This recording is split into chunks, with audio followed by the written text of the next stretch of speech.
This is the very first Country Music Matters podcast, and we got the wonderful Chad Watson as our guest today. My name is Michael Monroe Goodman.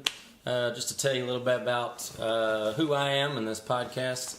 So this is the first edition of the Country Music Matters podcast, which is meant to educate people on country music and get them in touch with country artists that are around doing new stuff, or some country artists that have a lot of history with it and whatnot. And mainly this podcast is to entertain and be funny and topical, and also people learn some stuff about country music and maybe discover some artists or some music that they didn't know, and help them learn some country music history or tidbits they might not have known about their favorite country artist or whoever the guest is. My name is Michael Monroe Goodman. Like I said, I grew up in Southern Kentucky as a kid. My dad was in bluegrass bands, played banjo, and Bill Monroe ended up being my namesake, and he blessed me with that name as my middle name, and spent most of my childhood backstage at the Grand Ole Opry with Bill and all the other country stars, and just kind of was steeped around that from before I was born. Didn't realize I was getting an education that would later predestine me to be cursed to a life of being a country music singer-songwriter. It's a blessing or a curse. It's a calling. It's a calling, however you want to look at it. And here today we got Mr. Chad Watson, who you've been in California. How long have you been in California playing? Since the summer of 1984. 84. Yeah, I came out to record with Charlie Rich's son. Yeah. Alan Rich. Charlie Rich Jr. Yeah. And it was just a week, but I still haven't gone back. It's been a long week. I love this town. For a workaholic like myself that really loves roots music. Yeah. You know, they weren't calling it Americana during the Olympics. Right. But it was definitely, I see your t-shirt, Eddie Rabbitt. Yeah. How cool. We used to do shows with Eddie Rabbitt. Charlie Rich, Eddie Rabbitt, Ray Stevens. There was a handful of cats touring the South. But that's how I got to L.A. was because of Charlie Rich Jr. Came to record, and he said, since you're here for a week, why don't you grab a Music Connection magazine and look at the bassist wanted? I did, and it turned into the Doo-Wah Writers. Yeah, through a couple of friends. I love the Doo-Wah Writers. They just celebrated their 40th anniversary out here in LA. Yeah, you ought to get them on the couch and ask them. I'm definitely gonna get. Definitely gonna get them in here because they've been around. They got a lot of. I know Ken and Aaron and all those guys. And now, how long were you with Doo-Wah Writers? 3 years. 3 years. Okay. 3 years, and of course they're an institution, and there's no subbing policy. You don't go, hey, I can't make Sunday. Right. You know. Right. So I just said, hey, I can't make this next year. Janice Ian, a folk singer, master storyteller, was putting a new band together. So that's how I met Janice. And then shortly after that, she moved back to Nashville. She loves country music. Yeah. She's come a long way from that bitter teenager. Really? Yeah. You know, of Society's Child. And it's that's Janice who? Ian. Janice Ian. I don't know her. Folk singer that moved to Nashville, and the community really embraced her. Yeah. So we're still in touch. We're good pals. In fact, she just had her birthday yesterday. Happy birthday, Janice Ian. We adore you and your work. Give Nashville a hug for me, but California's keeping me busy with country music. Actually, it's kind of crazy how few stunning country singers there are out here. And not because you had me on your show, but I was so refreshed to hear this guy, Michael Monroe Goodman, a friend of a friend, said, hey, call Chad. You need a bass player.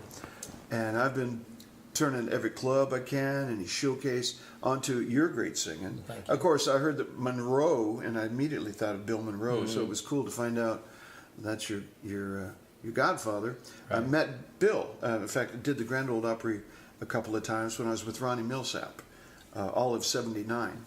So you were with Millsap for all of '79. Yeah, '79. I went from touring with gospel music, mostly the South and Canada, and said, I'm going to just study music theory at Eastman School of Music, and then go to Nashville and play with the first country star that will have me. Right. And it was Millsap. and because of Ronnie, I met Charlie Rich. He hired you sight unseen. You could say that, but I had to go through an audition. He didn't ask if I could read music. Yeah. He just. I don't think he reads music either. He's got a great feel He's for got it. a good feel, yeah. And Not a Ronnie, good sight reader. God bless you, buddy. Thank Yeah. you so much. I met Charlie, one of the musical loves of my life because of you. And that was an audition, but thanks to my dad, whose band I grew up playing in. Yeah. Dad always said things like, well, be loaded for bear even if you're just hunting for squirrel. Right. So when I got the audition for Millsap in 78, I went to a used record store. I just loved used record stores, as we do, still do, and bought all the Millsap I could find and charted out, did a number chart on every song. So when my appointment came to audition for Ronnie, he said, well, what do you want to play? And I said, well, I have about 5 albums of your stuff charted out. Just pick a song, and I think I've got it. Right. And he turned to his manager and said, is that true? Does he really have all those charts? Yeah, looks like he does. So he kept calling tunes, and we kept playing them, and I got the gig. You got the gig. Yeah, because of course I love how Ronnie mixed his country roots with his R&B. Yeah. Coming out of the Smoky Mountains, and loving Nashville and back in Elvis. He is just an American treasure. He is. I feel like Ronnie's very in this day and age right now. I mean, not so much back. I remember when I was young in the '80s, would everyone, but it seemed like people have kind of forgotten about Ronnie now. Or, I mean, that kind of goes true for all the classic country artists. As long as they're alive, as soon as they die, then everyone, it's like, oh yeah, I adored them, blah blah blah. It's like, but did you go any of their shows? Yeah, when they're live, when they came to town, did you go to the dinner theater and shake their hand and say, thanks for blessing my life? I'll buy the double CD. Could you sign it? Yeah. It seems like sadly, like with our culture now, as soon as someone dies or something, then everyone's like piggybacks on the momentum of that, like with the, like I love Tom Petty, and I loved Tom Petty for years. And it seems like, but when he died, it seemed like he become 10 times bigger star than he was right before he died. And it's like, and I was like, where was all this love when he was still here? I was like, but you see that a lot. Some people don't, it's like with anything, you don't appreciate something until it's gone.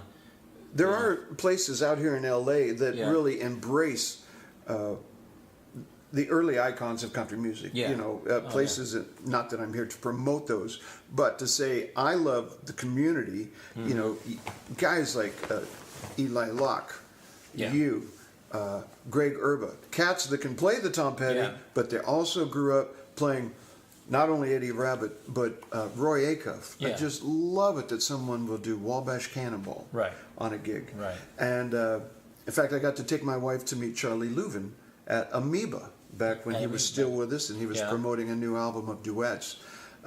Folks, check out Charlie Louvin online. It's just one of the great writers of bluegrass standards. Emmylou Harris cut so many of his tunes. Of course, he and his brother, magnificent bluegrass duo. Amazing harmonies between those two. Great gospel tunes. Oh my gosh. And they were fun. They were really spirited. And rootsy. So that comes to mind. Places like Amoeba, while they're still having concerts. Let's go. Let's go see Steve Earle 2 weeks ago. Was he there too? Yeah, he just released a new album of Guy Clark songs. Of course, a few years back, he did a Townes Van Zandt album.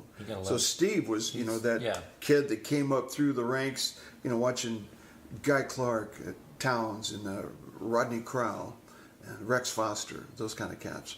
So the music is out there. I appreciate your show encouraging people to go out, turn over a rock. If you really like Chris Stapleton's singing. Go back into he looks like David Allan Coe at age 32. Go get some David Allan Coe. Yeah, get some David Allan Coe. Well, that's the thing about like these new. That's the thing, and that's kind of the purpose of this podcast is to like let people know there's stuff out there that they're not being told about. Country radio is kind of abandoned. Country music, it's moved on to this bro country, it's moved on to this hip hop kind of thing, and that's fine, to each his own, like what you like, it's a phase they're going through. It's a phase, and it's Nashville needs to make money, and that's what they're going to do, and whatever people are going to, jump on board for that. There's always fads, but it's like, but I know there's a lot of people out there that either have felt like Nashville radio's deserted them with what they consider country and what they love to be. And then there's a lot of people, young people who just don't know, obviously.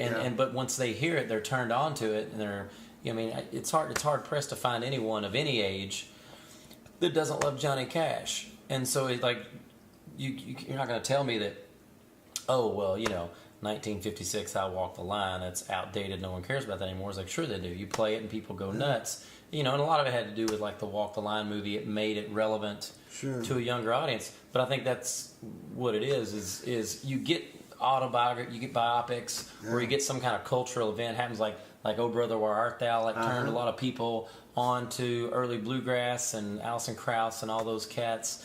And it's like these things happen that like shine a light on Dr. Ralph something, Stanley. right, that might have been forgotten. And then you see these young, like a young group of people, generation, like go, ooh, what is this? And because, good music. If you love Johnny time. Cash, check out Del Reeves. Check out Little Jimmy Dickens. Yeah. I mean, these were aggressive songwriting pioneers. Right. Porter Wagner. There was so much more to him than just his rhinestone suits. Right. I mean, he had an eye and an ear for the future of country. Right. Dolly. He brought Dolly Parton to the game. Around, yeah. And you can't really blame someone for not having been exposed. No. But God bless you for having this kind of a show that says, you know what, it's never been easier to type in, how about icons of early country music? Right. If you dig Johnny Cash, just wait till you hear Jimmy Rogers. Right. If you like Jimmy Rogers, you're going to love Hank Snow and Ernest Tubb, and see how they influenced Bill Anderson and Willie Nelson when he wore a sharkskin suit, a skinny tie, and wore Vitalis on his hair. Man, there's some story songs there that are 60 years old. Well, that's the thing. That's the beauty of technology now with the podcast, stuff like that. Nashville radio and CMT and all that stuff, they got to do what they got to do, and that's fine for them. But but there's a whole bunch of people that still want to have access to country music, and there's so many new. I'm not alone. I'm not the only person putting out new traditional type country. There's cats here in this town. There's a lot of cats in Nashville, Texas. There's a lot of Texas. guys doing it. God bless you, Dale Watson. Yeah. Keep it up, buddy. Well, he's a Memphis guy now. He's moved to Memphis, and we all go through these phases, don't we? We just want to go somewhere. I don't blame him for going to Memphis. No. Gosh, I love Memphis. They're saying Memphis is the new Nashville or whatever, because Nashville's exploded so much. It's become very corporate minded because the city's growing so fast. I wonder how long it'll take till Memphis is a corporate town. I remember when it was rockabilly and roots music and barbecue. It's only a matter of time before somebody gets hip to a town and be like, hey, this is a cool place, let's go there and blow up the like economy. Austin was. Perfect example. Yeah, now it's so huge and big, but it was like very grassroots. Oh, I like what you're doing for Sherman Oaks.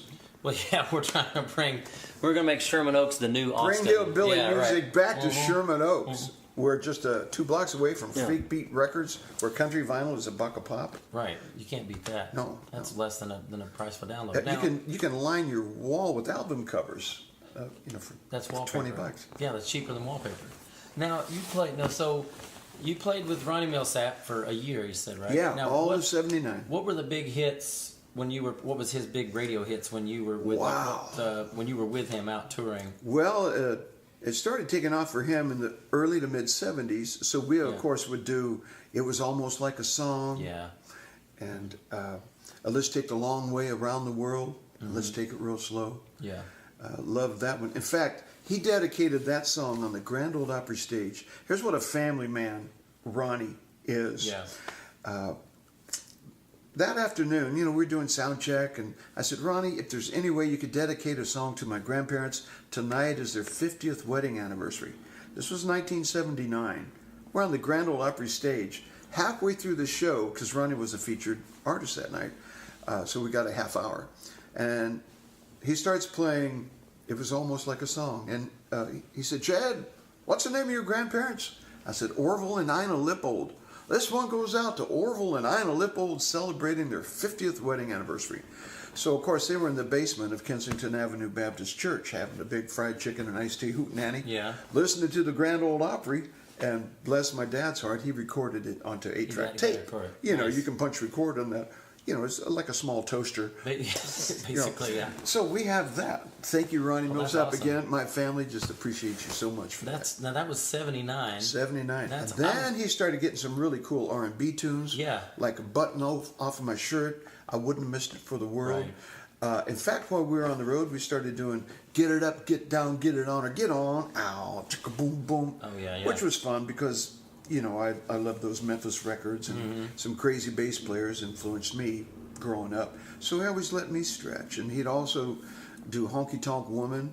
Oh, Yeah. The Stones Honky Tonk Woman. Yeah, he played the best music on the bus. Really? Yeah, it was not an ego problem, man. He wanted everybody to love music as much as he did. Right, love it all. I just wonder, you being at the Opry in 79, I just wonder if we were ever there at the same time. Because I was born in 78, telling my age. Yeah. But I was born in 78, and so from immediately when I was born, my mom and dad would be at the Opry maybe once or twice a month, something like that, backstage, usually in Bill's dressing room. So I've got all these I photo thought albums. you looked familiar. Yeah, that's what it is. Yeah. What is that picture on the back of one of your CDs? Of Bill holding you, and you're like 2 or 3? I think I'm like, probably like a year and a half or 2 years old in that picture or whatever. Yeah, but I've got a whole bunch of other Folks, pictures. get the CD just for the picture if you Just have get the picture, yeah. But yeah, I mean, it'd be amazing if our paths crossed this many years ago, and we were just happened to be at the Opry the same night. And About 89 or 90, I was there again with Janice Ian. Yeah. And Bill Monroe was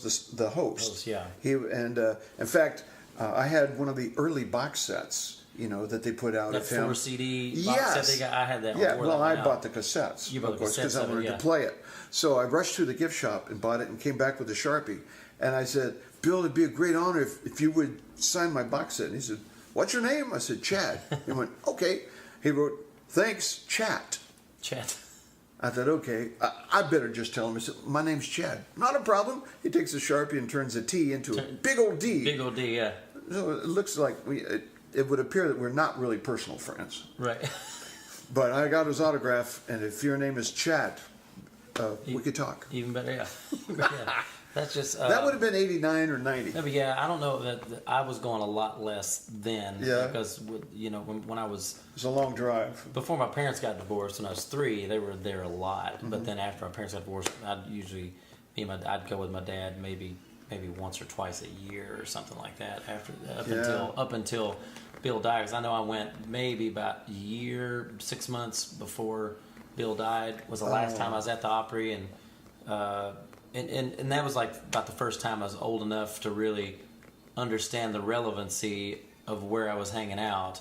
And so that was like the night I went around with my little playbill and got like autographs from everybody there. I was like running around, I was probably 13, 14 at the time. I was running around getting everyone's autograph. Like who? Because that... I've got it framed up there. Let me go grab it. I'm gonna grab it right now. Let me grab it right now. Well, I'll remind him. I got Hank Snow's autograph. Yeah. He signed my bulletin that evening, and I said, "I know you were on RCA with Charlie. Charlie's a dear friend and just the coolest employer I've ever had." And Hank leans up and goes, "How is Charlie?" Yeah. He's great, man. He got cleaned up, and show after show, he was just wonderful. Really? So it was always fun. In fact, Willie Nelson the same way. When I met him. With the Highwaymen, Mickey Raphael, the great harmonica player, is a pretty good buddy, and so I finally met Willie, and Mickey goes, "This is Chad. He's Charlie Rich's bass player," and Willie goes, "How is old Charlie?" Everyone loved Charlie. They want to know how he's doing. I do. So it's a great honor. Yeah. So this is the last play program I had. Wow. This is the last time I seen Bill before he died, and so I got all the Riders in the Sky. I got Look Two at Slim. I got Bill Anderson, Lori Morgan, little Jimmy Dickens. That was years before he died. But we dropped their names earlier. I know. I got Grandpa Jones, Skeeter Davis on her. She's a doll. She's one of my favorites. Yep. And then so I got all the guys from Riders in the Sky. And then this is the quarter here. I don't know if you know, Bill would always, especially when he was at places like anytime young kids, whatever, around, he'd give them a quarter. That's his thing. He'd like give them a quarter and he'd say, "Here, go he just said something like, "Go make something with this," or do something. It was Oh, yeah? pursue your dreams with this quarter. Plant this seed. Right? Because shoot, when he was a kid, he Like God passing out talent. Right. And so he passes out. So I don't know how in the world I kept that quarter. I hung on to that quarter. I think I went home that night from it. And I had like a little lockbox or something. Sure. I keep little mementos in, and I wanted to keep that because Bill gave me that quarter, and then like 6 months later, he was gone, and so then that's what I got that framed and kept or whatever. But beautiful. yeah. So you joined Charlie Rich in what, like 80? Well, 1980, yeah. 80, and I then had been Rich. doing some charts for him while still on the road with Ronnie. Yeah. Charlie was making records still. I believe he had gone to United Artists at that point because of Clint Eastwood films. Clint, loves country and jazz, which is a great example to follow. Right.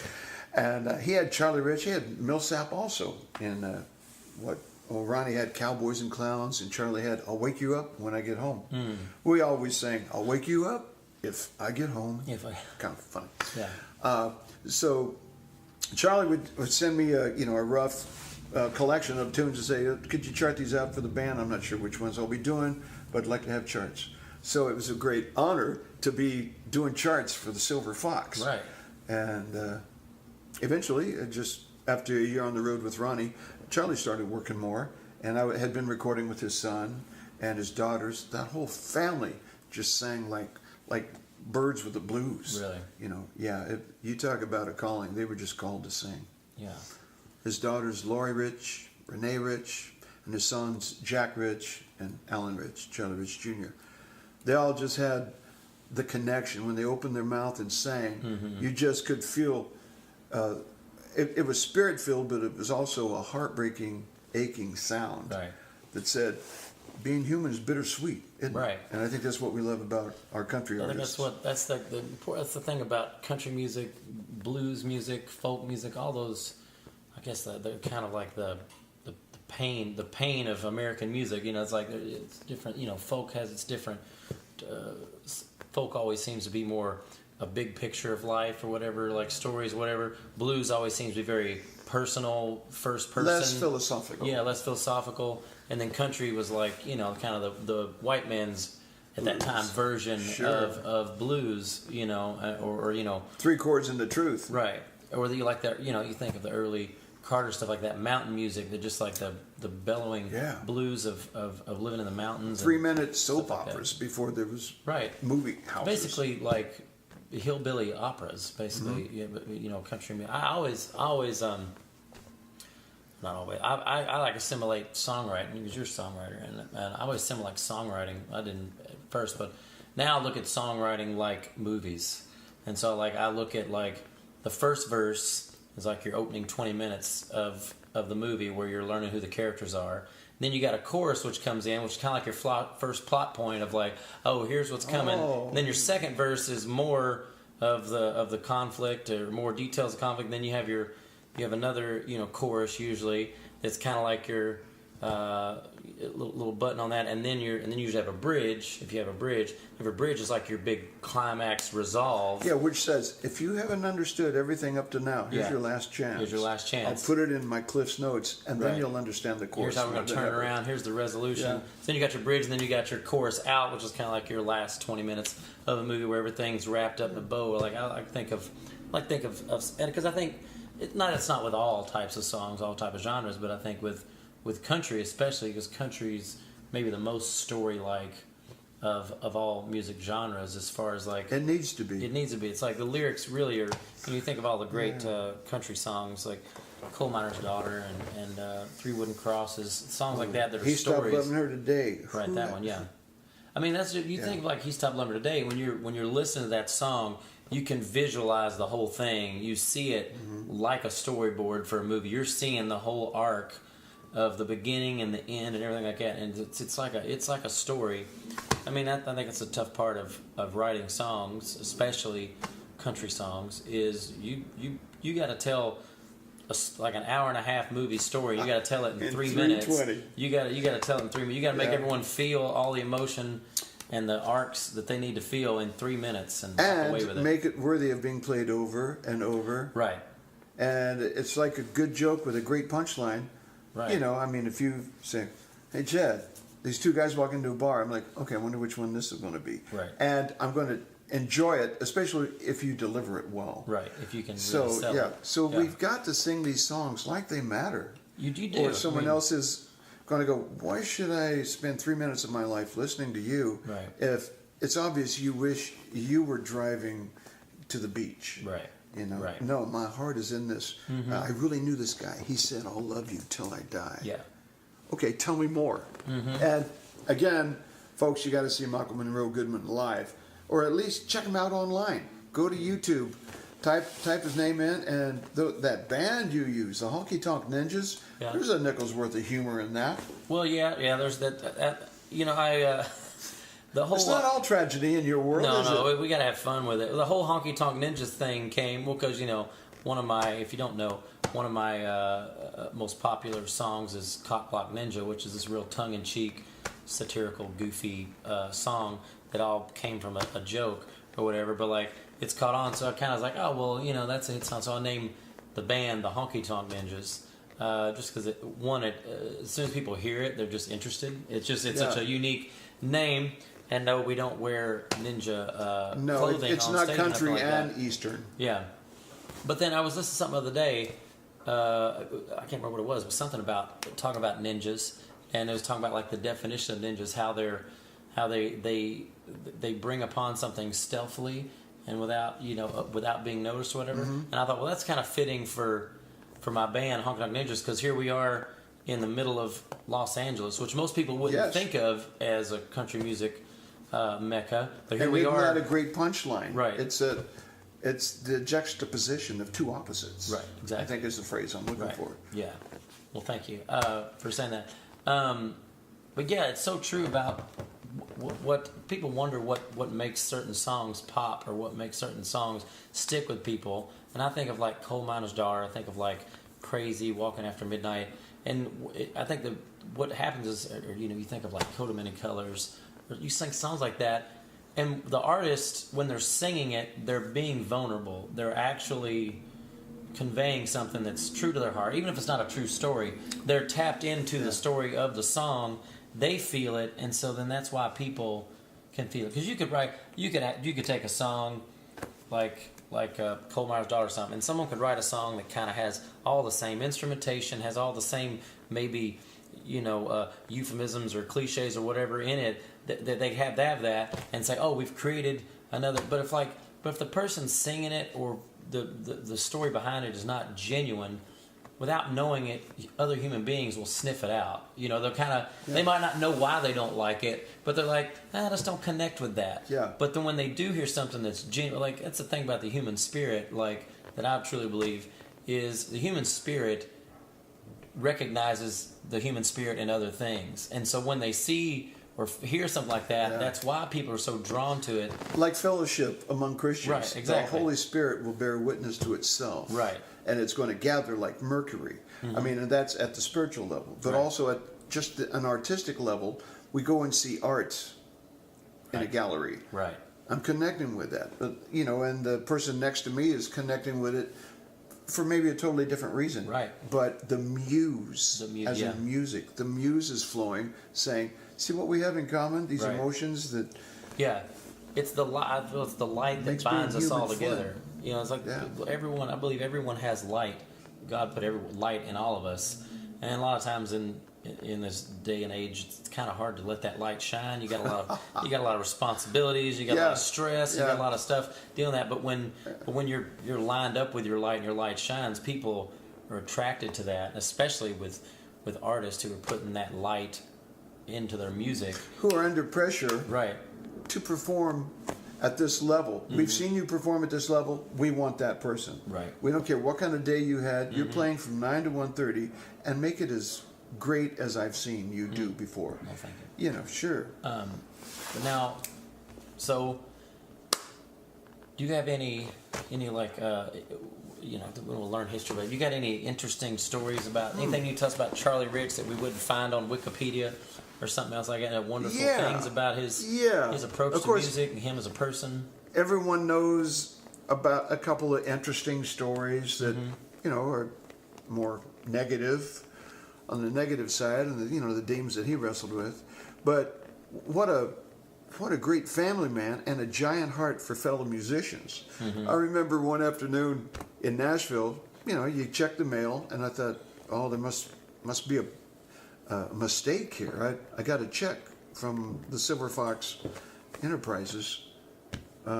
Didn't do that gig, so I called the office, and his manager said, oh, well, Charlie had that gig booked. He just didn't tell anybody, but then he canceled because of he was having dental surgery. But he wanted to pay everybody as though the gig was going to happen.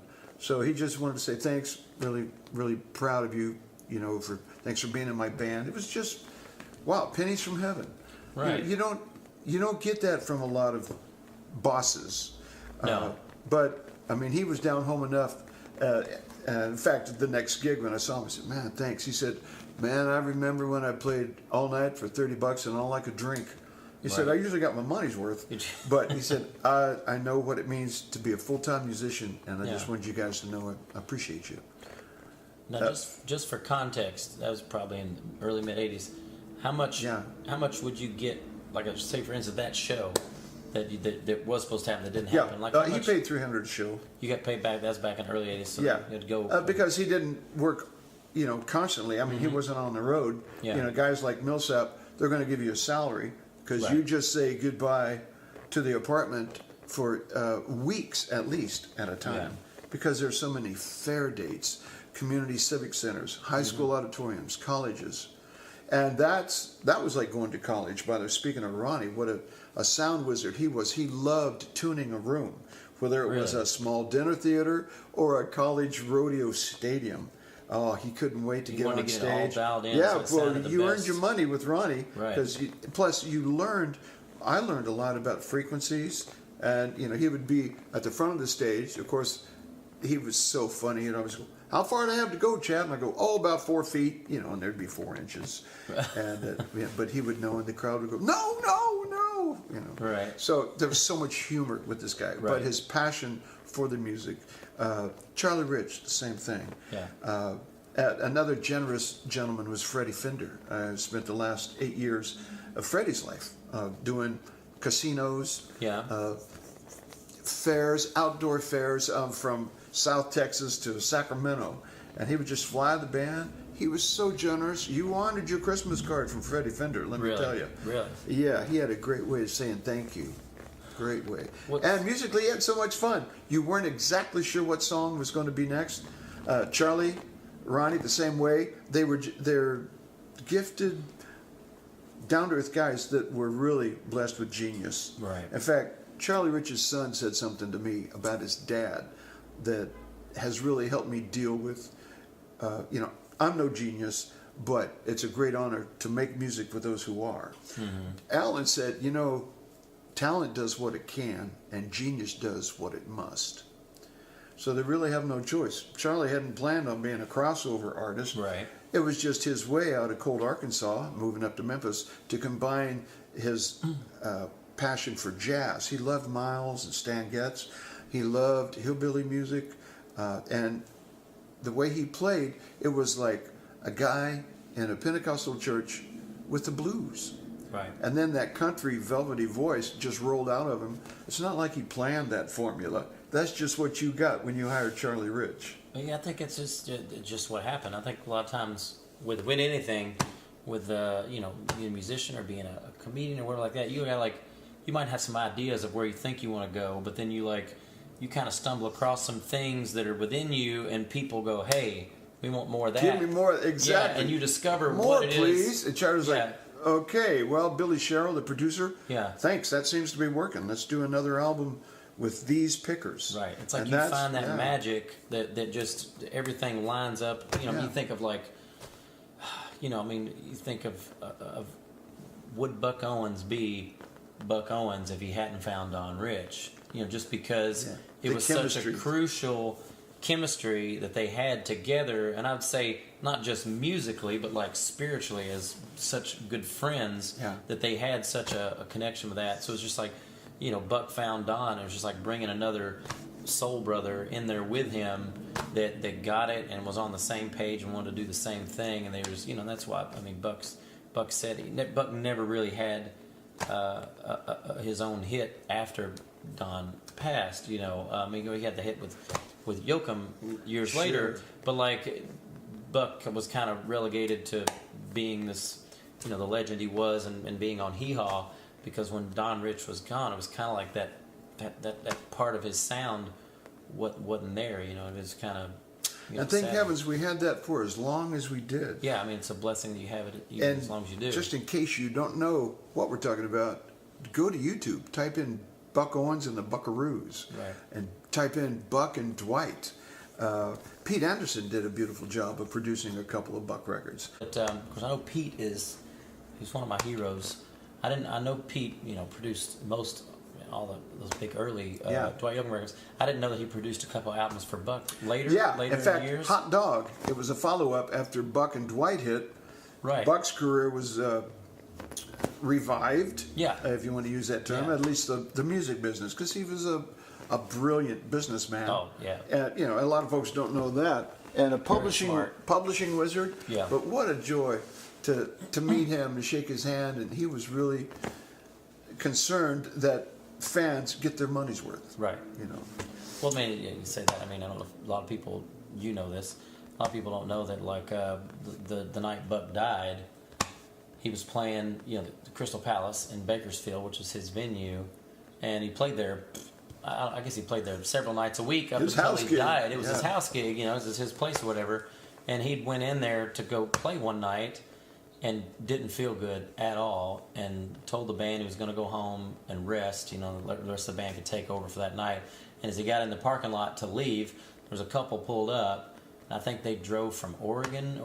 They had drove from Oregon or Washington or whatever to see him that night play, and he was so touched by them driving that far that he said, "I'm not going to let him down." He went back inside and he played the set that night for them, not feeling well. Did the set and then went home that night, and that's when he died. He died in his sleep that night. And that's how, I think that's how any true country artist, that's how you want to go out. You want to go out, being there for the fans like that, and going out with one last hurrah, and it just shows how much Buck really appreciated the fans, as most country the artists give and do. take between fans and the artist. We love that. There's a lot of guys that are still touring that didn't even have a hit, but they have a loyal fan base. Right. And there's those who had a hit in the 60s or the 70s and still doing county fairs. Right. I don't want to mention those names, but I told that story more because my dad mentioned that to me in high school. As I was making career moves, and I was in a rock band on, Saturday, and a gospel band on Sunday, and studying music. Dad was a music teacher, but went back to college and became a child psychologist. So the conversations around the table were always about, well, what are you thinking about doing with your life? Is it going to be music full time? I'm like, yeah, that I know. That's pretty much what I'm going to do. That you knew. So, and he said, well, don't forget how loyal the country fans are. Right. If you're a great storyteller and you've got something to say, they're going to want to keep coming to hear you. Right. Opposed to like a pop artist, if you're trying to be a pop star, man, good luck with that. Yeah, it's a much more difficult. Yeah. Pop is, the definition of pop changes over the years, because what was popular in 1956 and what's popular 2019, very different. What you consider pop music, but like pop music is whatever is just sizzling hot that moment in time. It's big, and a lot of people have those. Are blessed to have like those one-hit wonders or whatever, and hopefully they make enough money to live on the rest of their life from the one-hit wonders. But but there's John Connolly is still drawing a crowd, but not so much the Bay City Rollers. No, right. I mean, I'm sure they're still out there doing it, Yeah. But if like you're, if you're like the Bay City Rollers, or you're a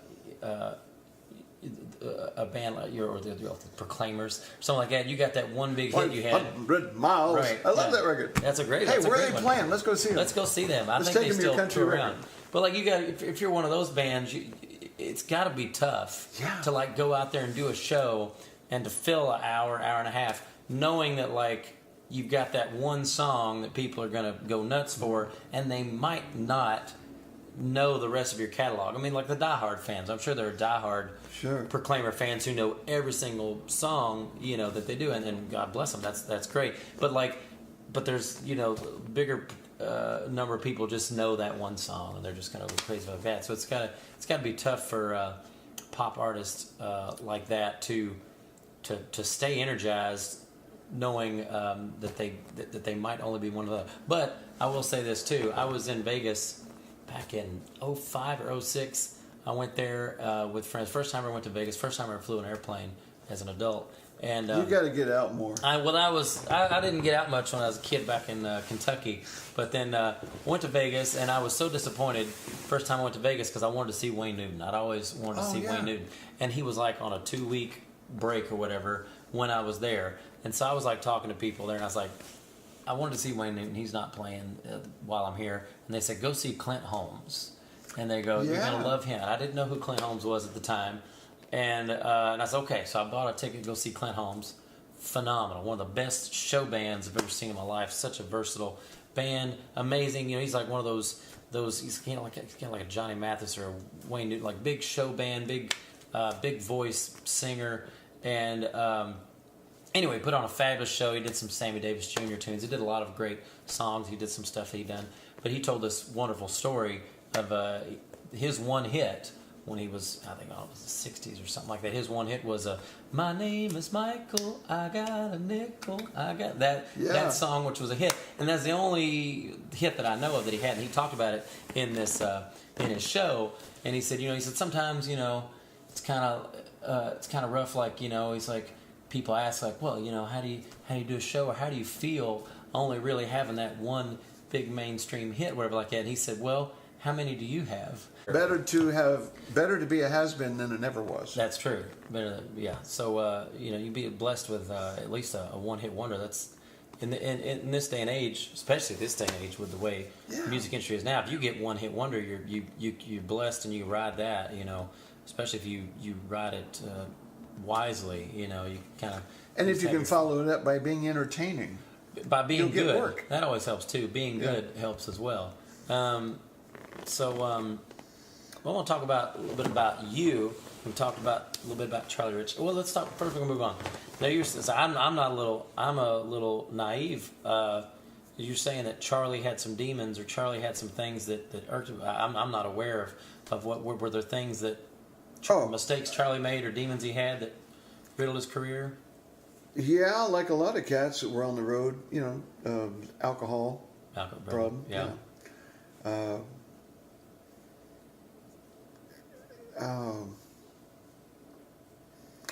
I will say this, that when I started working with him, of course, he had worked that out. He wanted to work. I mean, like I said earlier, just bringing up sweet memories of Memphis.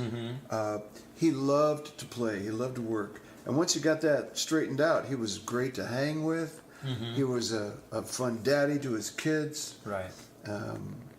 As a band leader, he passed out solos, like you do when it's working and the dance floor is packed, or the energy of the crowd's with you. Hey, let's not stop this train prematurely. It's rolling. Right. He would give me bass solos. There's a jazz psyche in that guy. Right. If you're doing Big Boss Man and he calls for a bass solo, really, at the North California State Fair? Right. You want another bass solo? Right. I'm with you, buddy. Yeah. But he was a classy gentleman. Yeah. Once he got the drinking demon behind him, it was a thing of the past. And so he did get that. He did tackle that, and that's great to hear. Yeah, and it was heartbreaking. We lost him in '95 because of a blood clot of a broken ankle. And he just thought he had sprang it, and it didn't go to the doctor. And long story short, when he finally did go, and he said, this gets better and then it gets worse. And they said, well, we've got to watch it. There's a blood clot in there. And it did get to his lung. It got to his lung. But it was in his sleep, and that evening he had been to see his son, Charlie Rich Jr., play with the Texas Tornadoes. Nice. Alan was the band leader for Freddie Fender, Augie Myers, Flaco Jimenez Jr., and Doug Sahm. They were so huge, they were considered the Mexican Beatles. Yeah, they were. And Alan was a keyboard player, and Alan sobered up and became just an amazing, gifted, prolific writer, singer, and web design master. But Charlie and his wife, Margaret Ann, who had written several hits for Charlie. Yeah. We Met in a Field of Yellow Daisies. What's a Sunday kind of woman like you doing with an everyday kind of man like me? Can you imagine your wife bringing you that tune and go, hey, why don't you sing this? Right. Oh, what inspired this? Where It's a hit, darling. From? Sure, I'll cut this. Sure. And stay married. So that was, that's the fun family side of Charlie. And he loved the music. Like I said, it was very fresh. Every show was fresh. He had an outline of what he would do. And musically, it was very inspiring to be with him. Right. And when it was time for barbecue, he insisted on buying dinner for everybody. Yeah. So, yeah, I'd say he conquered those demons. That's good. But then the darndest things happen. You clean up your life and then you die of a blood clot. It's your time. It's your time. And what a trail of magnificent records he left with us. He was amazing. From the late 50s on Phillips International with Lonely Weekends. I love that song up through his so much. Big Boss Man and Mohair Sam.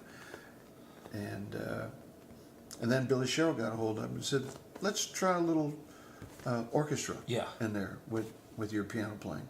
So it was kind of that, a lot of hammer-ons. Yeah, I think it's something else when you think about, as many biographies and stuff I've read of all my country heroes, it seems like it's such a pattern with a lot of these great music legends that they have to tackle some kind of demon, or not all of them, but there's some of them that's like, I don't know if your theory, if it's I think part of it is a lot of these great country artists, like Merle Haggard and Johnny Cash and Charlie Rich and these guys had humble beginnings, which influenced and gave them the foundation to be able to write from a place of lack, be able to write songs about pain and struggle and all that stuff, which makes them great country artists.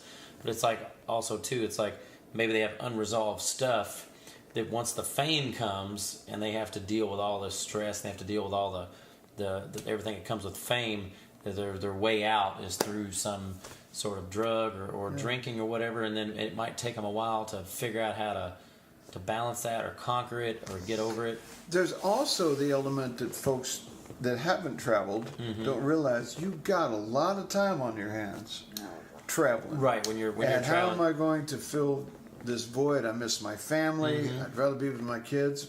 But I'm the Northwest Coast, right? Playing fair dates and honky tonks, and the more successful you get, the less hours you're going to spend out there on stage. You're not being asked to make people dance from 9 to 1. No. Sing your hits from 10 to 11:30, and then we'll go out drinking. Right. Oh, great. You're going to fill in that time. What time do I have to be up tomorrow? Right. I just saw that time and time again, and it hits everybody. You think it hits everyone you've seen on the road? Yeah, but there's a challenge. How are they going to deal with it? How quick did this fame come upon them? Right. What matters to them? The Imperials. I spent a year on the road. I dropped out of Bible college to go on the road with the Imperials for a year, all of 75. Yeah. And I was never more impressed with a bunch of gentlemen, especially proclaiming the gospel. Right. Because there is a business to it, but these guys were sold out to the Lord, and that's why they left Elvis, because it became more showbiz, and they felt like they were really called to the ministry. Right. So they said goodbye to the king of rock and roll to serve the King of Kings. Right. Is what they would tell people. So we're back out making gospel music. So that's why I dropped out of Bible college, to see what it's like at the top. Right. In fact, that had been, I was 21, and it was in my prayers. I said, God, I'm listening. I really want you to guide me, because there's so many options. I love all kinds of music. Of course, I've been playing country with my parents. I've been playing in a funk band. I grew up playing trombone, so I was in a couple of bands that, we did James Brown, R&B standards, Right. Blood, Sweat, and Tears, Otis Redding. So I said, unless the Eagles or the Imperials call, I'm going back into college. Right. Sunday night before my sophomore year, the phone rings, and this giant, deep voice said, "Chad, it's Armin with the Imperials. We'd like for you to fly to Nashville and audition." And I thought, oh, this is funny. One of my friends knows that it was going to take the Eagles or the Imperials. Right. And I said, "Oh, who is this really?" He goes, "It's Armin with the Imperials." "Oh, okay then." And then I told him, I said, Right. "Funny, when you pray for rain, you should take an umbrella." Right. It happened. And I'm like, "I'm sorry, buddy. I thought it was a friend playing a joke on me because I wanted to hear from you or the Eagles. You called, so I'm coming." There you go. So that's how I That's how spent you a get year out there. with the great, great gentlemen of the Imperials who were really called into the Lord's service. And to this day, they're still serving in concert. That's what's So great. God bless the Imperials. You want to check out some real spirit-filled gentlemen that do great singing. Yeah. Go see the Imperials. Now, did you know, I'm reading this, and I've got this book, I haven't read all the way through, but it's called The Gospel Side of Elvis. Yes, I And got that for you my got a book- birthday just Yeah, recently. and it talks about, it's from, I can't remember who wrote the book, but anyway. Joe Michelle. Joe Michelle, yeah. It's talking about, a lot of people don't know just how much Elvis loved gospel music. I mean, granted, all of his Grammys come from gospel music, but they don't realize, like, that was his first love, and I still think, from what people have said, that's still his number one love in life was gospel music, even more so than the rock and roll or what he was famous for. Yeah. And it's funny because in that book, I think he was telling the story of how Elvis, was hanging out at all the gospel conventions or concerts or whatever, and wanted very much to be in a gospel quartet. And he actually, I can't remember who it was, but he actually was had an audition to join one of those big gospel I think it was the groups. Blackwood Brothers. Yeah, that sounds right. And he actually had an audition to join the Blackwood Brothers, and I mean, he would have got it because of the Yeah. and a week before that happened, Sun Records, he went into Sun Records, and the rest is history. But it's like you talk about that, like had it been another week, if he would have joined Yeah. the gospel group instead, would we never know who Elvis Presley was, King of Rock and Roll? He probably would have been very content living the rest of his life being a gospel quartet singer because he loved gospel so much. But man, we would have missed out on Yep. the genius and the talent that Elvis Presley was. It's funny when God wants something done, it'll happen. If you got to. If you want to hear God laugh, tell him your plans. Yeah, I love that that's one. the thing. It's like Yeah. if that's what God has destined you to do with your music, and I think that's the thing. If God's put a gift in your heart, made you a musical genius or whatever, He's got songs in you that the world needs to hear, Yeah. and almost no matter what you do, they're gonna get there because the world needs it. The world needs art. The world needs great music. Yeah. It needs great writings and plays and visual art, all that stuff. And if any of your listeners are wondering, really, he did a lot of gospel music? Now, folks my age are going to remember, oh yeah, he loved Bill Gaither songs. Mm-hmm. Check out He Touched Me. In fact, I mentioned the Imperials. Mm-hmm. They sing back up on that Yeah. Grammy Award-winning album, He Touched Me. That's my favorite Yeah. Elvis recording. Yeah, it's you can feel. I think everyone, most Elvis fans, if they don't, I don't know what to say, but most Elvis fans get the most out of listening to Elvis sing gospel. I mean, because Yeah. it's great.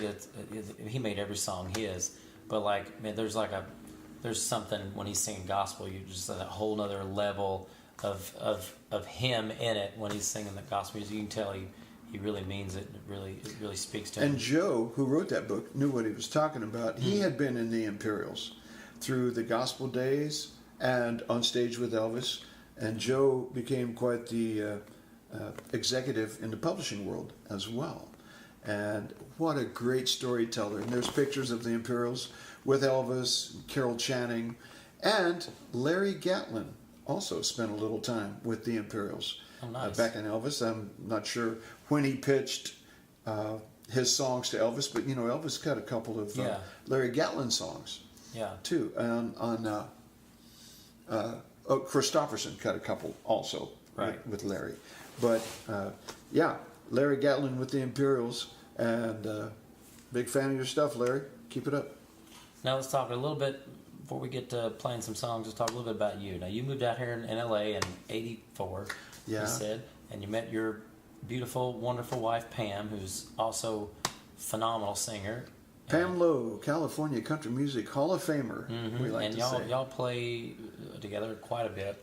It's always anyone. Here's the thing: when I noticed about being in LA within a year, anyone who's anyone knows Chad Watson, and in Los Angeles, country, Oh, blues, bless your soul, heart. whatever it is, everywhere I go, someone knows Chad Watson. I go to Nashville or I go somewhere else, and someone.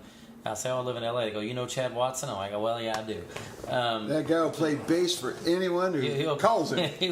He will put a bass solo in anywhere you need it. Yeah, I'm afraid that maybe I would get more calls if that wasn't tagged at the end of, oh yeah, Chad. I think you would. Well, thank you. Well, that was the first I really time. don't think every song needs a bass solo. No, but some do.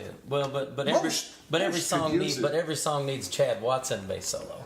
Well, I just love that every song needs bass. Never seen. Well, pretty much. Yeah, well, it helps. And I know there's some girl that plays ukulele right now going, I would never call him. Right. I could lay out. Well, you can also play the ukulele for it too. You just Oh, steal yeah, all don't the tell her thunder. that. You just steal all the thunder. Yeah. Just hide what you got to hide to get work. But yeah, that's one of the things.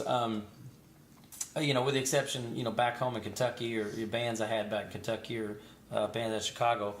If I had like an upright bass player, it might do like a little upright solo or something, some double slap thing like that. But I've never, in my history of playing music, especially country anyway, maybe other genres I've played different, but like never like threw the electric bass guy a solo. But then shortly after you started playing with me some, like people would say, give Chad a solo, and I'm like, and I'm kind of like, what? Really? What? And I'm like, and then as soon as I did, then I got it. I'm like, oh yeah, of course. Bless your heart. I was like, well, I'm glad. I was not aware of this, but now that I'm aware of the superb bass soloing skills that you have, I'm not going to go a show without throwing Chad Watson a bass solo because it's a whole other art form that you do a bass solo in. It's totally something.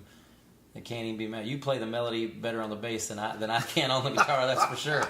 And the melody is so often overlooked, right? Isn't it? Well, yeah. It's a hook. It's a great place to start, right? And then embellish it, and then come back to it, and then hand it back to the singer. Right. I try to think like that, like a short story within a larger story. Right. I that's one thing I've struggled with guitar playing over the years. I first just became a rhythm guitar player, just to accompany myself singing. But then as I started playing lead as a necessity and got better at doing it, I've learned licks or I've learned things like that. But I've always I beat myself up for wanting to be more melodic, and so that's something I work on now. Trying to if I can just play the melody when a solo and get that down, then I can figure out ways to embellish that and make it better. But it's like sometimes a bag of licks just kind of gets tiresome. When in doubt, just play the melody. Yeah. Because that's what makes the song. Anyway. I enjoy the personality in your solos. Do you? Sure, I do. Yeah.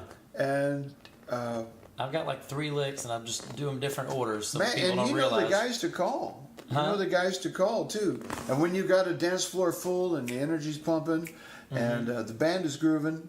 Yeah. We don't have to do the 3-minute version of this. No. I like how you go, Kevin. We'll just keep going. And then you're back to you. Yeah. Yeah, this guy is fun, folks. Well, I mean, if you like Wayne Newton, Clint Holmes, Sammy Davis Jr., Johnny Cash, you see, quite the entertainer. Michael Monroe. Well, yeah, Goodman. we do a lot of Clint Holmes and Wayne Newton songs in my set.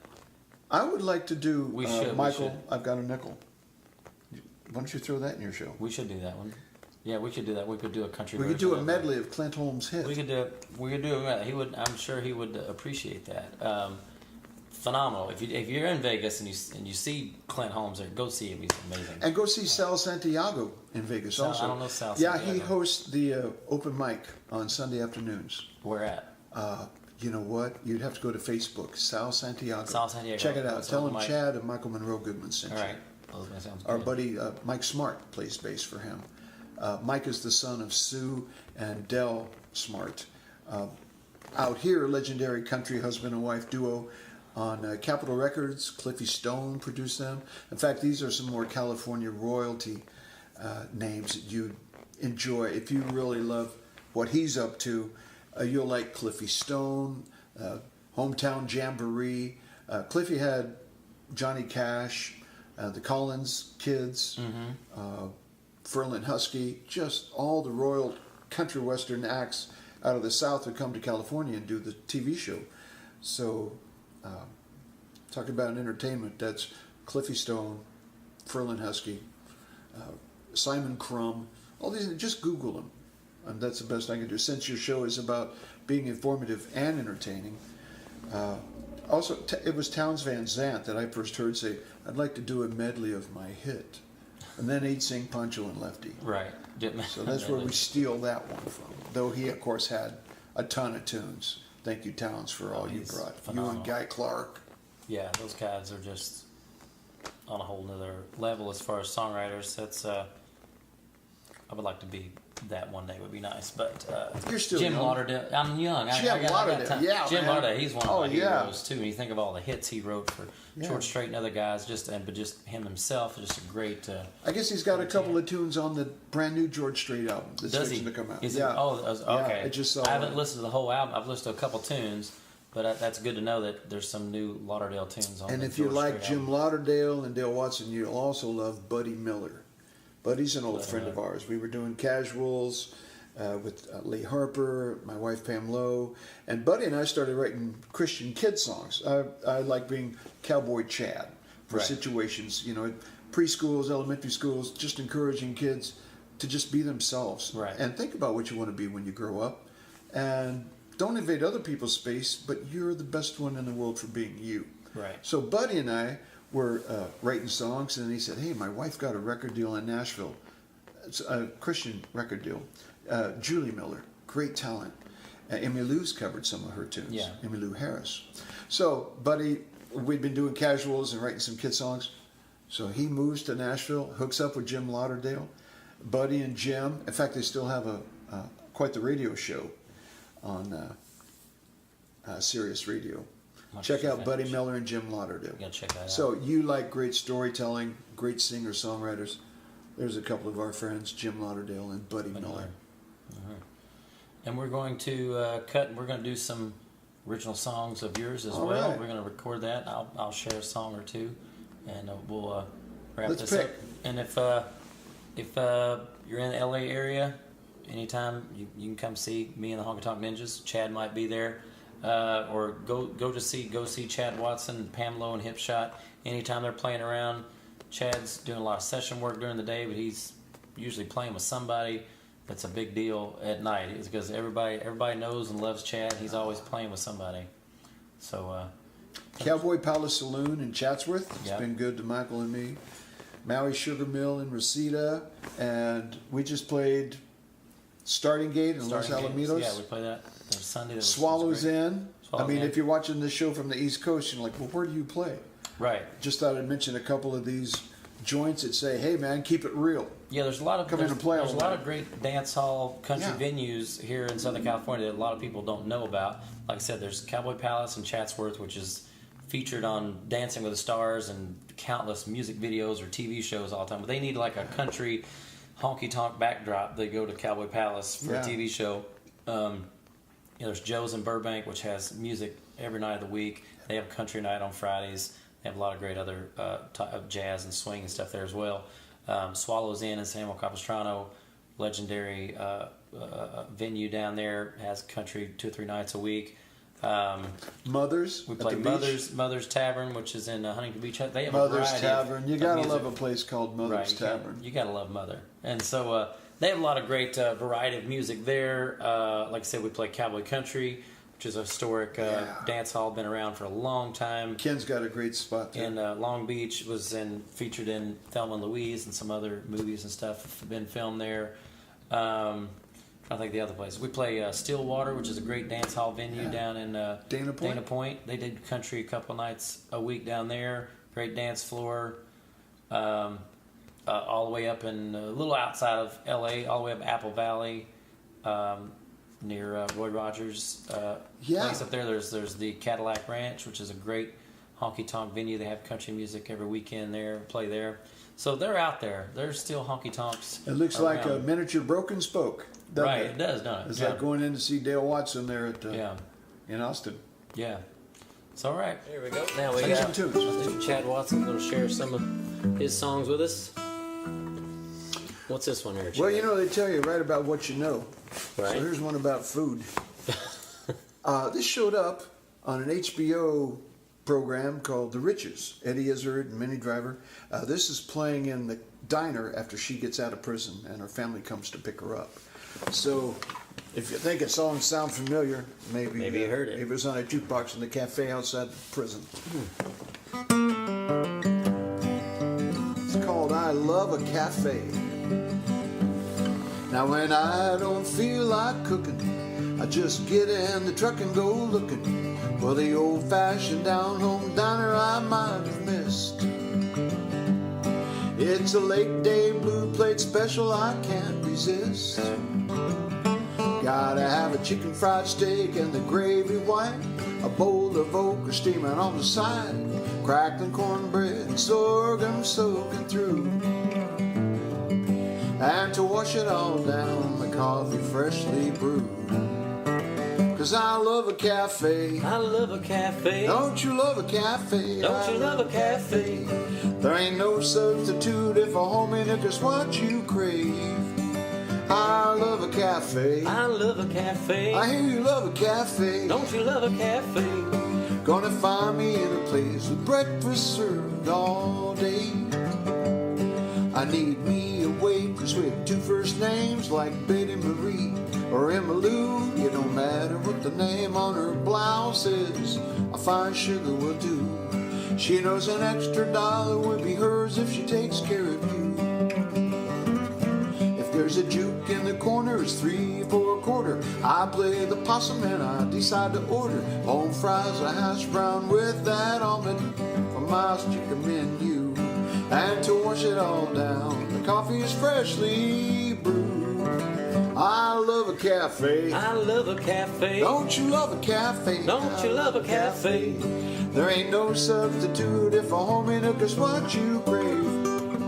I love a cafe. I love a cafe. You know I need a cafe. I need a cafe. Gonna find me in a place with cats like Michael all day. Serve it up, everybody.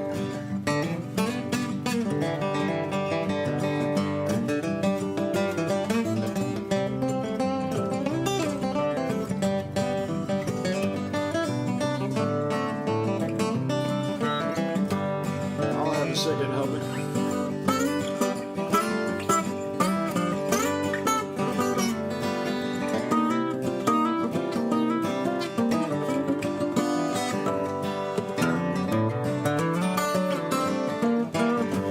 E7 to A. She's right by Pennsylvania way.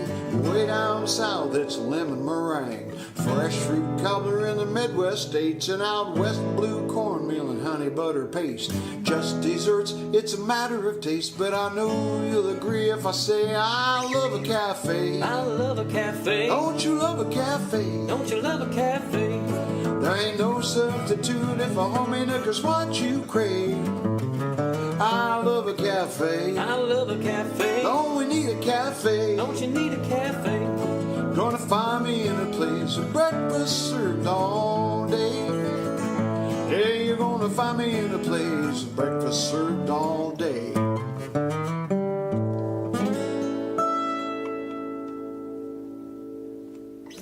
A waitress.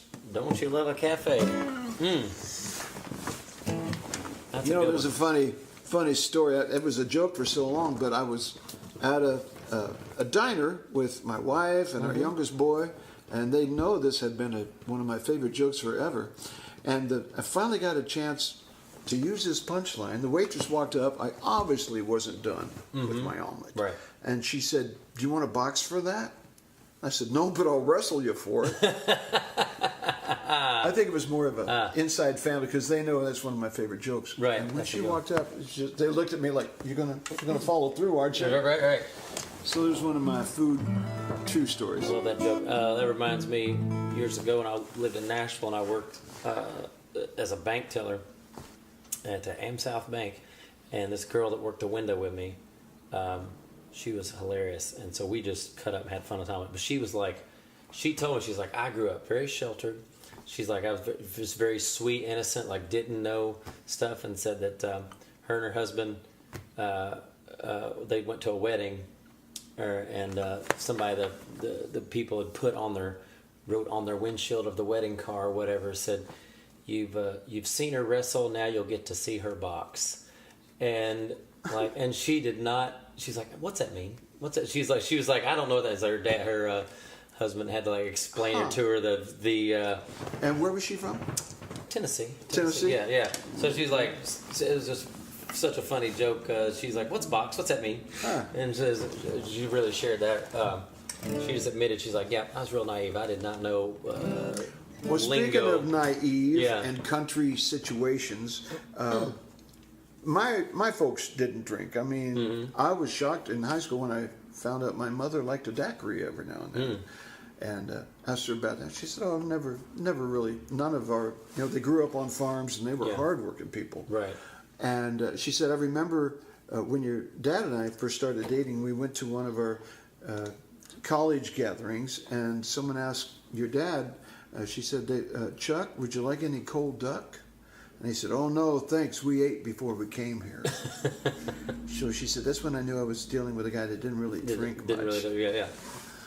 My dad told me a story of we had a great Aunt Maggie on my Goodman side of the family, and just like the sweetest old lady, but the sweetest lady, and so she like never drank, was just like total never drank, I think, in her life or whatever, just real straight edge, and she was probably in her 80s or something. That she went on a airplane flight somewhere with somebody from the family. And I think someone next to her ordered, said, "Oh, I'll have a margarita," or like that. And they looked at Aunt Maggie. She said, "Yeah, I'll have one of those too," like that. And as soon as the stewardess walked away, whoever my family was like, "Aunt Maggie, you know those got alcohol in it, don't you?" She's like, "Oh no!" She just like had a conniption, like tracking down that stewardess, like, "Oh no, I don't Don't you bring me one of those? Don't bring me that margarita. My church will hear about that, and I'll be in trouble." So, it's such a funny story. But let's do another song. All right. Give us another one. On here, the food and family subject. All right. This is called Catfish Monday. In A. In A. All right. I'll take the head. You take it.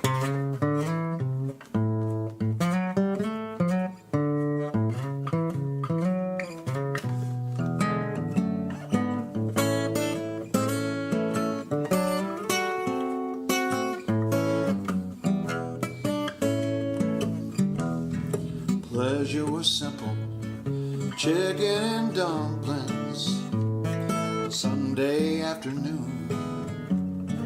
Then after supper, we'd pull out our guitars and play on homemade tunes.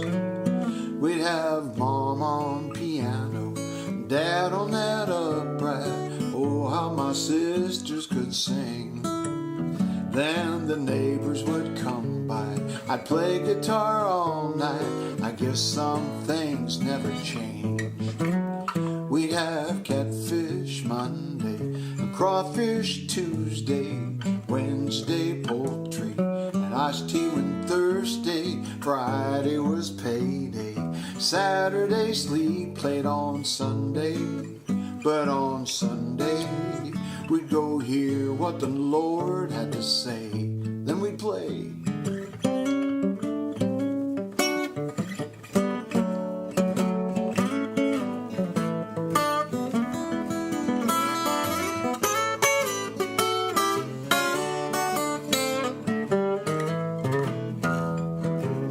Have you one of those, would you?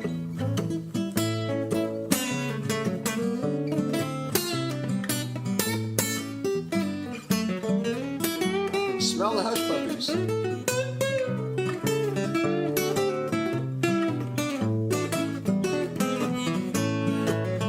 Then we'd make our own ice cream. Had a hand crank machine.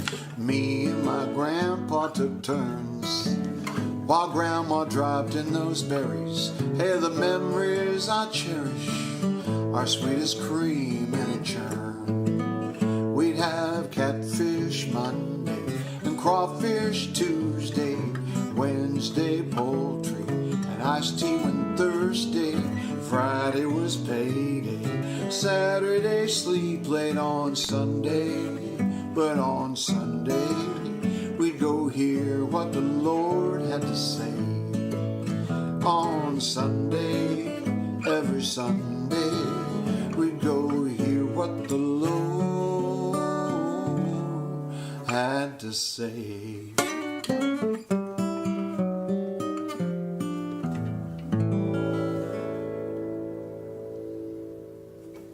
Family food and fun on Sunday. That's what you can't get much better now.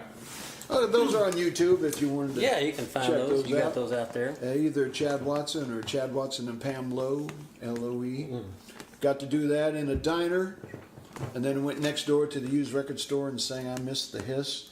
So it's amazing how much free music there is up there. It's heartbreaking. It is. Let's do some of yours. Let's do one. Get your mandolin, and Okay. we'll do. I know the one you like. Or one of my songs I know you like. Oh man, tell them what's happening with that tune. Well, this song called Rosina I Cry, I wrote this, I think the day after Bill Monroe died.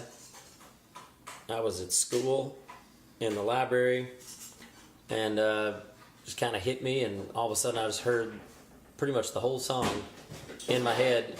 Because that time I didn't play an instrument at that time, but I heard the whole song in my head. Oh wow! Pretty much, just kind of immediately, just kind of felt like it just came to me, and then you need to pick. Yeah. You know this right now. It's on Bluegrass Radio with Christian Davis, who's a multi-Dove Gospel winner and sang bass with Daly and Vincent for several years. Now he's doing his solo bluegrass thing. And him and his manager came back to me about a year ago wanting to record Rosina I Cry for his debut solo album. And I was like, sure, of course. And he said, we're going to be recording it at Rhonda Vincent's studio. And I was like, that's great. And then a few months later, as a surprise, he sent me videos of them in the studio. And it was Christian with Rhonda Vincent. And they were both sitting there singing Rosina I Cry. So here I am, really tickled that the queen of bluegrass, Rhonda Vincent, sure. Just hearing her sing my song was great.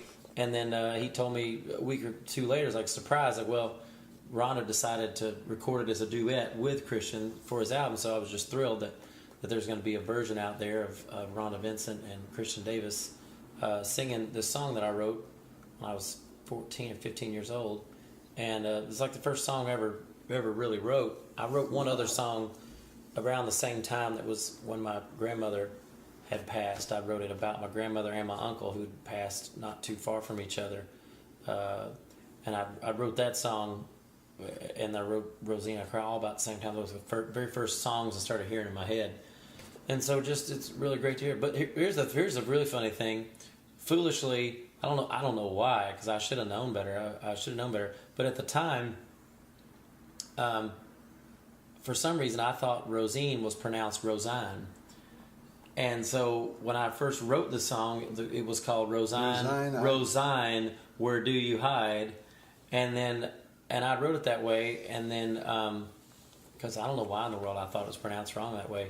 But I was playing it for some friends of mine. We were going down to Nashville one time, and he was like, oh, I love that song. He's like, but it's Rosine, right? And as soon as he said that, I was like, oh, and I felt like an idiot, and I was like, well, crap. How am I I've ruined this song now that I heard in my head, ruined it, and then a few months later, I come up with the idea. It was because I needed it to rhyme with the I sound, and then that's when it came. I was like, oh, Rosine I Cry, and I was like, now it's even better. I was like, it makes more sense now because I'm crying out for Rosine, and I was like, well, that just wonderfully happened that way. I'm glad I didn't know at the time that I was writing it wrong, because then it worked out later when I adjusted it later. It worked out way better. when I was in Nashville, I spent about 8 years in Nashville. Yeah. And there's a couple of one-liners that are really great nuggets of wisdom for songwriters. I like the saying, great songs are not written, they're rewritten. Yeah, it's very true. Work on it. Yeah, Boy, that's always. beautiful. I love that story. Yeah, I very much feel that way. I think when I was young, I was a little bit hard-headed and finish a song. Be Never like, heard of that happening. Right.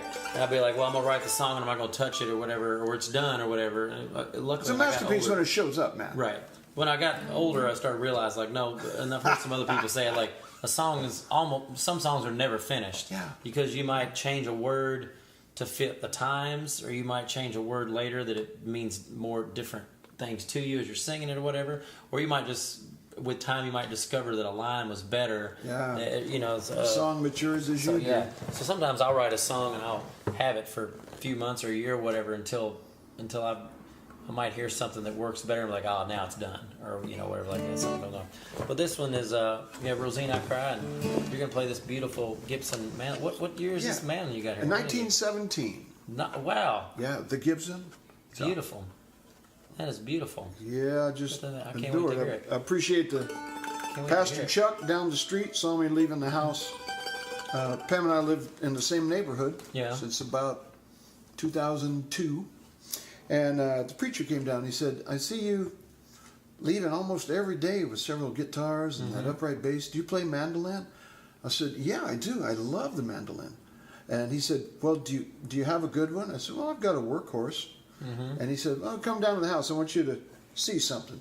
And he said, this has been under our bed. He moved. He was born in the 60s and lived in that house down the street from us his whole life. And he said, we've had this under the bed for a number of years. Goodness. It was my Aunt Betty's, and well, she's moved on, and it was her husband's, and he left way before she did. Would you just play a little bit for us? So I picked it up and played it, and he and his wife said, well, why don't you just borrow it and play it on your gigs? And you know, I said, well, I'll bring you a CD of anybody I ever use it on. Yeah. So, you know, they probably got about 15 or 20 CDs that this beautiful piece of wood It's beautiful. has shown up on. It's a great one. So that's the history between this 100-year-old mandolin and me. Well, good, but let's put it on. Proud this- to play a Bill Monroe song, Yeah, right. a Bill Monroe tribute. Bill Monroe inspired song. All right, I'll see if I can get out these high lonesome notes this early in the morning. All right.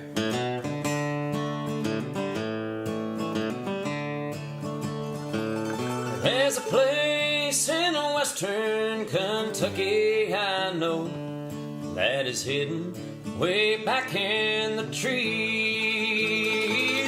The air there's filled with a high lonesome sound that'll make you fall down on your knees. Rosine, I cry, where do you hide? Way back in old Kentucky, when the sun goes down on that small, small town, you can see that big blue moonshine. Well, I know that's not the right verse. Oh, there's a little community church standing there, set on the foundation of faith. You can feel him there every Sunday morning. At the altar is where it takes place. Rosie, I cry, where do you hide? Way back in old Kentucky, when the sun goes down on that small, small town, you can see that big blue moonshine. Play it now.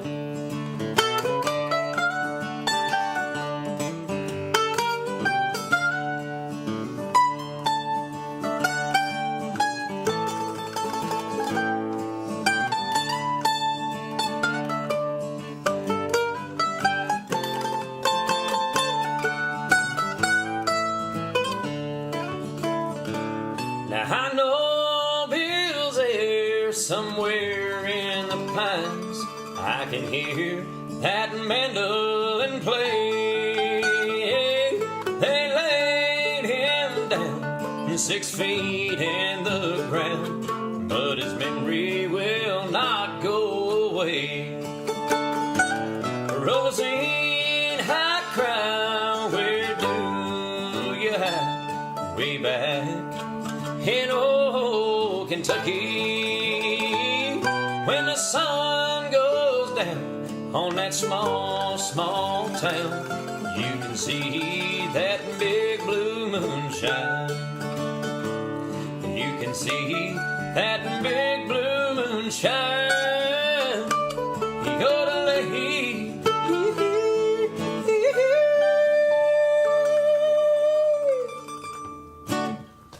There we go. R.I.P. Little Rosanna Crown. Well, thank you, Chad, Oh, great honor. for being here, Thank you, pal. playing some songs with us. See you Keep down the the country road in music peace. alive. All right, we'll do it.